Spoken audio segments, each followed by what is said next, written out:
নমস্কার, আমি ডাক্তার অনিরুদ্ধ দে, consultant homeopath.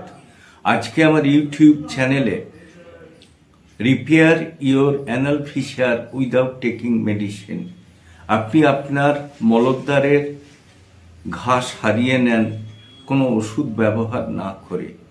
এখনও যারা আপনারা আমার চ্যানেল সাবস্ক্রাইব করেননি তাদেরকে চ্যানেলটি সাবস্ক্রাইব করার অনুরোধ করছি এবং ভিডিওগুলি শেষ পর্যন্ত দেখার জন্য আবেদন করছি। প্রয়োজনে 9434183198 যোগাযোগ করার জন্য বলে রাখছি। Repair of anal fisher without taking any medicine. আমাদের যদি পায়খানা শক্ত হয় বা কষা হয় তখন দেখা যায় যে মলদ্বার ফেটে যায়। মলদ্বার ফেটে গেলে জ্বালা যন্ত্রণা থাকে।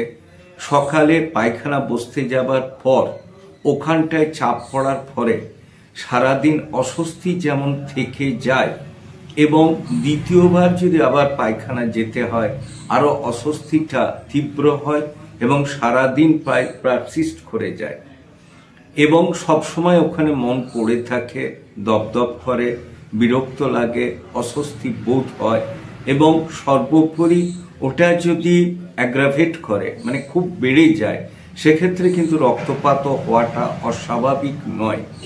কাজেই এই জিনিসটা যাতে না হয় অথচ ওষুধ না খেয়ে কি করে ঠিক করা যায় এটারই কথা আজকে আলোচ্য বিষয়। আমাদের প্রথম কথাই দেখতে হবে আমরা জল কতটা খাচ্ছি। জল যদি আমরা বডি ওয়েট অনুযায়ী প্রপোর্শনেটলি খেতে থাকি তাহলে কিন্তু আমাদের বাওয়েলটা নর্মাল হবে এবং বাওয়েল নর্মাল হওয়ার ফলে স্বাভাবিক থাকার জন্য আমাদের চাপ দিতে হবে না। অতএব মলদ্বারে কোনো চাপ না পাওয়ার ফলে পায়খানা অটোমেটিক স্বাভাবিকভাবে হয়ে যাবে। 2 নম্বর হচ্ছে যে খাবারগুলো খেলে আমাদের অস্বস্তি বোধ হয়, যেমন কাঁচকলা, গাঁদাল পাতা, কুলেখাড়া, বেদানা, এগুলো বাদ দিতে হবে। যেগুলো খেলে পায়খানা নরম হয় যেমন লাউ, পেঁপে, কুমড়ো, এই খাবারগুলো খেতে হবে।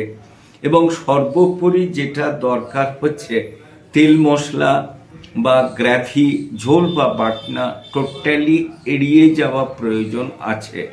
এবং দেখতে হবে যে খাবারগুলোতে পায়খানা শক্ত হয়ে যায়, ফলের ভেতরে বেদানাকে একেবারে না খাওয়া, পেয়ারাকে এড়িয়ে যাওয়া, খুব গরম খাবার না খাওয়া, ধীরে সুস্থিরে খাবার খাওয়া এবং সর্বোপরি সময় নিয়ে খাবারটা খাওয়া।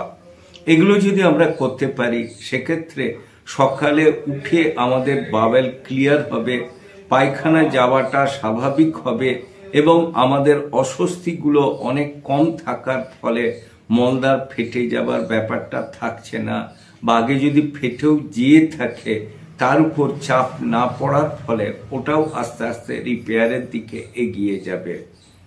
আরেকটা জিনিস, আমাদের নাইট ওয়াচিং করা যাবে না, খুব বেশি রাত জাগা যাবে না। আমরা যদি খুব বেশি রাত জাগি তাহলে আমাদের মনের ভেতরে নানা প্রকার চাপ সৃষ্টি হবে এবং সেই সব চাপের ফলে আমাদের ঘুমের ব্যাঘাত ঘটবে। সকালে উঠে পায়খানা পরিষ্কার না হওয়া এবং গ্যাস হওয়া, পেট হড়ড় গড়গড় করা এবং একটা চাপ থেকে যাবার ফলে আমাদের মলদ্বারে চাপ সৃষ্টি হবে। কিন্তু আমরা যদি সঠিক সময়ে ঘুমাই এবং সঠিকভাবে যদি খাওয়া দাওয়া করি তাহলে কিন্তু আমাদের ওই চাপটা না থাকার ফলে আমাদের পায়খানাটা সরল হওয়ার জন্য আমাদের অস্বস্তিগুলো থাকবে না। আরেকটা ব্যাপার বলা যেতে পারে যে মানসিক চাপ না নেওয়া। মানসিক চাপ যদি না থাকে তাহলে আমাদের ব্যাপারগুলো কি হচ্ছে, আমরা সময়ে যে কোনো কাজ করতে পারবো এবং মনের উপর চাপ না থাকায় আমাদের খাওয়া দাওয়া যেটা করব সেটা অটোমেটিক স্বাভাবিকভাবে হজম হবে।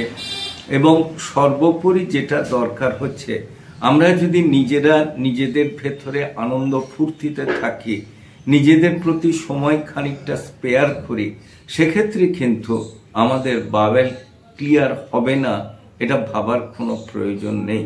পায়খানা পরিষ্কার হবে এবং পায়খানা পরিষ্কার যেমন হবে তার সাথে যেটা প্রয়োজন হচ্ছে যে স্বাভাবিক হবে, চাপ না দিয়ে হবে।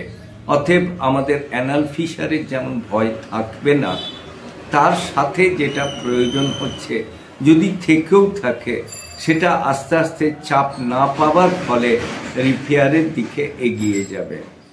কাজে আমরা একটা কনক্লুশনে বা উপসংহারে আসতে পারি যে আমরা যদি নিজেদের জীবনকে যদি নিয়ন্ত্রিত করি, স্বাভাবিক ছন্দে যদি চালিয়ে নিয়ে যায়, স্বাভাবিক খাবার দাবার ব্যবহার করি, সঠিক সময়ে ঘুমায়, জল যদি পরিমাণ মাফিক খায়, মশলাপাতি কম খায়, তাহলে আমরা ওষুধ বাদ দিয়েও অ্যানাল ফিশারকে আমরা কন্ট্রোল করতে পারবো। আমার চ্যানেল যদি আপনাদের ভালো লাগে অবশ্যই লাইক করুন, শেয়ার করুন, কমেন্ট করুন, সাবস্ক্রাইব করুন। প্রয়োজনে 9434183198 যোগাযোগ করুন। ভালো থাকুন, সুস্থ থাকুন।